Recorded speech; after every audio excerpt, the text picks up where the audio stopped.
بسم اللہ الرحمن الرحیم الحمدللہ رب العالمین الصلاۃ والسلام علی خاتم النبیین اللہم صلی علی سیدنا محمد وعلی آل سیدنا محمد۔ السلام علیکم ورحمۃ اللہ وبرکاتہ۔ میری آج کی حدیث مشکات المصابیح 5156 نمبر۔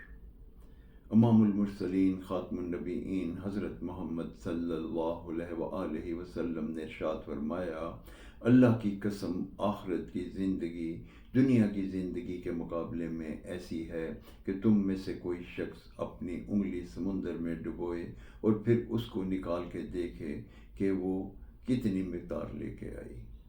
اس حدیث مبارکہ میں نبی پاک صلی اللہ علیہ وآلہ وسلم نے اللہ کی قسم کھائی، جبکہ آپ رحیم ہیں، کریم ہیں، رحمت للعالمین ہیں، بادل خدا بزرگ و برتر تو ہی تو۔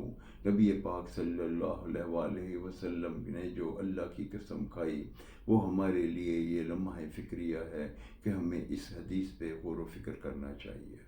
ایک اور حدیث مبارکہ میں نبی پاک صلی اللہ علیہ وآلہ وسلم نے جو ارشاد فرمایا اس کا مفہوم یہ ہے کہ ایک مسافر دھوپ میں چلا جا رہا ہے اور راستے میں سایہ دار درخت آئے تو اس کے نیچے کچھ دیر آرام کرے اور پھر اپنی منزل کی طرف چل دے۔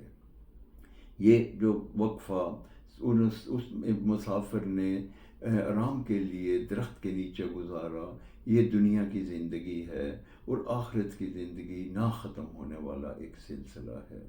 اب ہمیں یہ سوچنا چاہیے کہ ہمیں دنیا کی زندگی کیسے گزارنی چاہیے، کیونکہ دنیا کی زندگی میں ہمارے سے کبیرہ صغیرہ دانستہ بشیدہ ظاہراً باطن بے شمار گناہ ہو جاتے ہیں۔ ہمیں اپنے رب سے توبہ کرنی چاہیے اور اسے کہنا چاہیے، مولا ہمارے تمام گناہوں پہ اپنی غفاری اور ستاری کا پردہ ڈال کے ہمیں معاف کر دے، اور پھر ہمیں اللہ تعالیٰ سے وعدہ کرنا چاہیے کہ ہم آتی اللہ اور آتی الرسول کے اصولوں پہ چلیں گے۔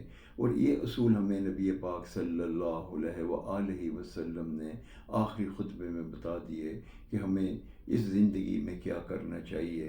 نبی پاک صلی اللہ علیہ وآلہ وسلم نے آخری خطبے میں ارشاد فرمایا کہ میں اپنی امت کے لیے قیامت تک اللہ کی رضی اور اپنی اسوہ حسنہ چھوڑ کے جا رہا ہوں، جو اس پہ چلے گا وہ کامیابی پائے گا۔ اب اللہ کی رضی قرآن مجید ہے اور اسوہ حسنہ نبی پاک صلی اللہ علیہ وآلہ وسلم کی زندگی مبارک ہے۔ کسی نے حضرت عائشہ صدیقہ رضی اللہ تعالیٰ عنہا سے پوچھا کہ نبی پاک صلی اللہ علیہ وآلہ وسلم کی زندگی کیسی تھی، تو آپ نے فرمایا وہ چلتا پھرتا قرآن تھے۔ ہم خوش نصیب ہیں کہ اللہ تعالیٰ نے ہمیں اس نبی کی امت میں پیدا کیا جس نے ہمیں زندگی گزارنے کا ہر طریقہ عملی طور پہ کر کے بتا دیا کہ ہمیں کس طرح سے زندگی گزارنی چاہیے۔ ہمیں چاہیے کہ ہم آتی اللہ و آتی الرسول کے اصولوں پہ چلیں، نبی پاک صلی اللہ علیہ وآلہ وسلم کی سنت مبارکہ پہ عمل کریں اور اللہ کی رسی کو تھام لیں۔